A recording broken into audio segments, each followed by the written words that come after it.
अमित शाह जी, आप हमेशा की तरह बड़े झूठ के पुलिंदे सदन में बोलकर चले गए, लेकिन क्योंकि आपने इस बार फिर से कश्मीरी पंडितों के दर्द और उनकी वेदना पर अपनी घिनौनी राजनीतिक रोटियां सेकी, तो आपकी कलई खोलनी और आपके झूठ की कलई खोलनी जरूरी है।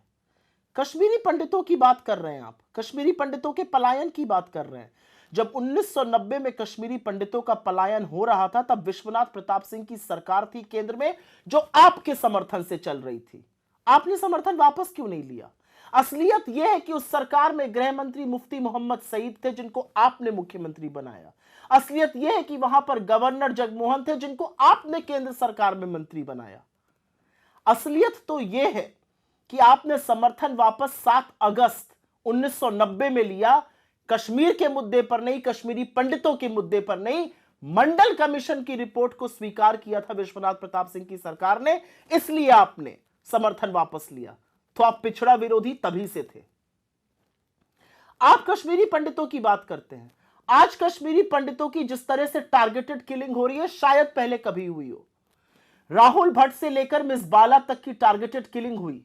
कश्मीरी पंडित आपसे मिलने के लिए बेचैन रहे, आज भी धरना और अनशन पर बैठे हैं। उन पर लाठियां बरसाने का, उनको करंट के तार लगाने का काम आपकी सरकार ने किया। क्यों नहीं उनको सुरक्षित रख पाए? हमने तो 3000 घर बनाए, उनको आपने बेघर कर दिया। हमने तो लोगों को नौकरियां दी, और आज हालात ऐसे हैं कि कश्मीरी पंडित जम्मू में रहने को मजबूर है। वो कश्मीर अपनी नौकरियों पर नहीं लौट पा रहे हैं क्योंकि टारगेटेड किलिंग हो रही है। यह है आपकी सुरक्षा। कश्मीरी पंडितों से हटकर बात करते हैं शांति की। आपने कहा 370 के बाद शांति हो गई। अगर 370 के बाद शांति हुई तो 157 सुरक्षा कर्मियों की और आर्मी के जांबाजों की उस शहादत के बारे में आप क्या कहिएगा, जो बार बार एम्बुश में रजौरी, पुंछ, अनंतनाग, तमाम ऐसी जगहों पर उनकी शहादत हुई। लेकिन एक नया पैटर्न हमने देखा कि 2021 के बाद से प्रधानमंत्री और आपने श्रद्धांजलि और संवेदना का एक भी शब्द बोलना बंद कर दिया।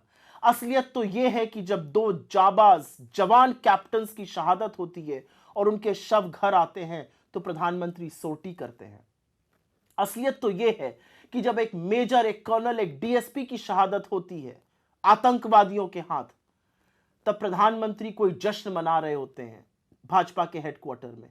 आप बात करिएगा आतंकवाद की। चलिए आतंकवाद पर बात कर लेते हैं। समझाइएगा किसी को कि सैफुल्लाह फारूक जो 10 साल तक जेल में था, पाकिस्तान परीक्षण लेके आया, मसूद अजहर का बड़ा शिष्य, उसको आपने निकाय चुनाव का टिकट क्यों दिया?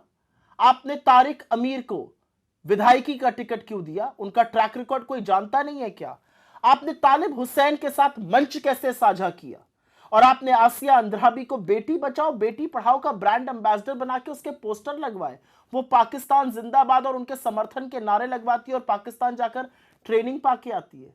यह है आपका वतन परस्ती, यह है आपकी असलियत।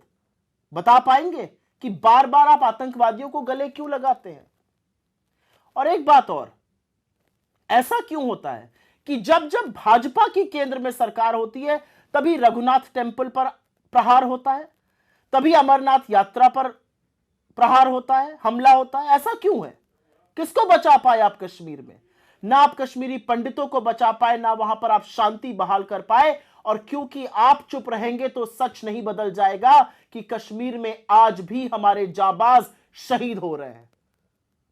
और जब तक आप इन बातों का जवाब नहीं दीजिएगा, कश्मीरी पंडितों पर और पिक्चरों की और पिक्चर हॉल की बात मत करिए, क्योंकि असली पिक्चर तो देश देख रहा है। और देश देख रहा है कि आज भी आपकी नाक के नीचे टारगेटेड किलिंग होती है, आज भी आपकी नाक के नीचे जाबाजों की शहादत होती है, आज भी आपकी नाक के नीचे आप दुर्दांत आतंकवादियों को गले लगाते हैं।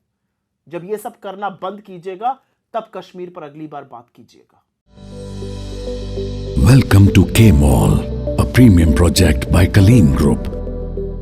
K-Mall is in the heart of Kolkata's electronic, garment and lifestyle hub, Khidirpur. K-Mall, which is designed as a world-class mall, is the outcome of endless effort of our experts, combined with modern superb techniques and new age design. Book now